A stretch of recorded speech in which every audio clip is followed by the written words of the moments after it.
Hey guys, this is Jocelyn. Welcome to my channel. So today I'm going to talk about this book called The Alice Network. I just finished reading it several days ago. It's a huge book. I spent like weeks reading it, but I'm glad that I read it, and it sets me on a path where I would definitely read more novels of the same genre. So in this review, I'm going to talk mostly about its plot because this is what captivates me the most. The story traces the transformation of two female characters who were born in totally different ages, but their fates were thrown in together by the two most horrendous wars that human history has ever seen. So one character, whose name is Eve Gardner, she is a decorated, even less known war heroine. She served the British Army during the First World War, and the story is set in 1947, where countries are recovering from the Second World War, and at that time she lives on her own in an apartment in London, even though she hires a housekeeper, a Scotsman who used to serve the British Army, I guess, during the Second or the First World War too. But then mostly she lives on her own, and then she lives this miserable life marked by grief and hatred, even though she doesn't need to worry about the material aspect of her life. And then there's the second female character. Her name is Charlie St. Clair, I guess. Yeah, Charlie St. Clair.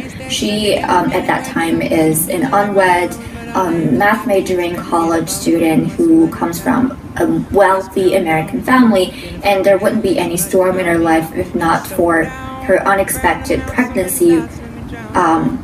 Did I pronounce it right? Yeah, pregnancy. Which was seen as an abomination and a disaster by her family and just the society in general. So her mother, her overbearing, domineering mother, foisted her on a journey to Europe for a secret operation in order to get rid of her little problem, as they would call it.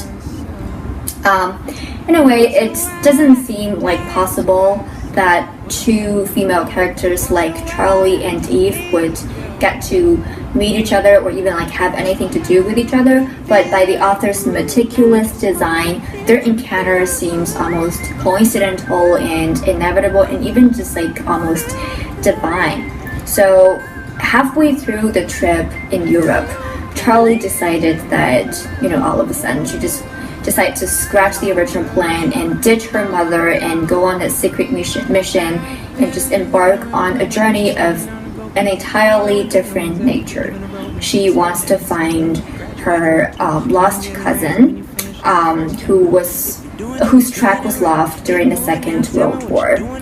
Somehow she just has this gut feeling that her cousin is still alive, even though a lot of other people, including her cousin's mother, thought otherwise.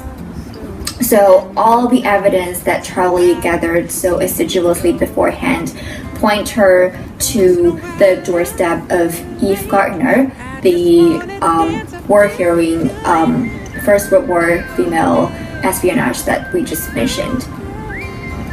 Meanwhile, Eve is also mulling over this idea of finding and bringing the long overdue reckoning to her age-old enemy, the vicious, devious war profiteer Rene. So during the war, Eve spied against Rene in his restaurant and all the German soldiers and officers who came to his restaurant to dine and get entertained as his disguised waitress in a restaurant, and also later on his mistress. So later on, when Rene found out about Eve's actual identity, he got really mad for being outwitted by someone who he thought of as just some like dumb, even though elegant country girl.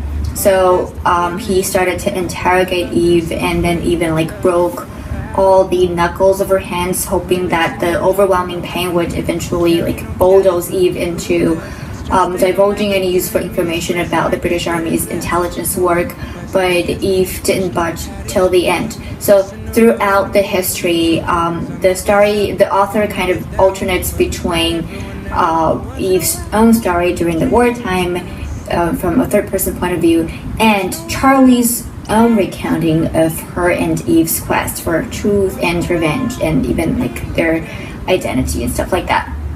The two lines eventually converge when both of them realize that Rene is actually their common enemy. He is not only the big villain in Eve's story, but also the conscienceless informer who had a role to play in the massacre of a French town, which is the place where Charlie's cousin got killed.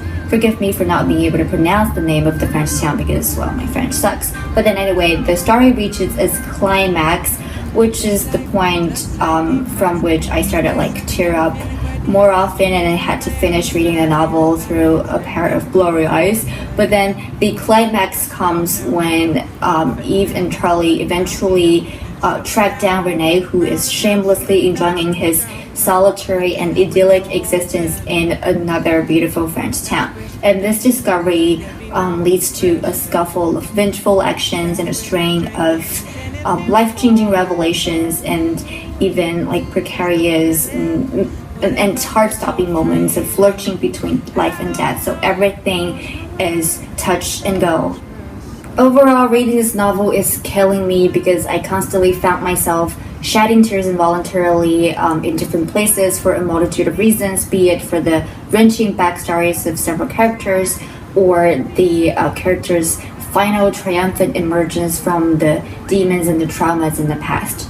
So throughout the novel, there are like countless other characters who are equally courageous and tremendously heroic in their own ways, and the author renders their stories so touchingly that it is impossible for me to not like care about them or even worry my heart out for them. So if my memory serves me well, this is actually the first historical fiction that I've ever finished, and I think this novel is so great that it definitely makes me long for more novels like this. And I think probably sometime in the future I will read this novel for a second time. So this is it, guys. I hope that this is spoiler free, and I'll see you next time.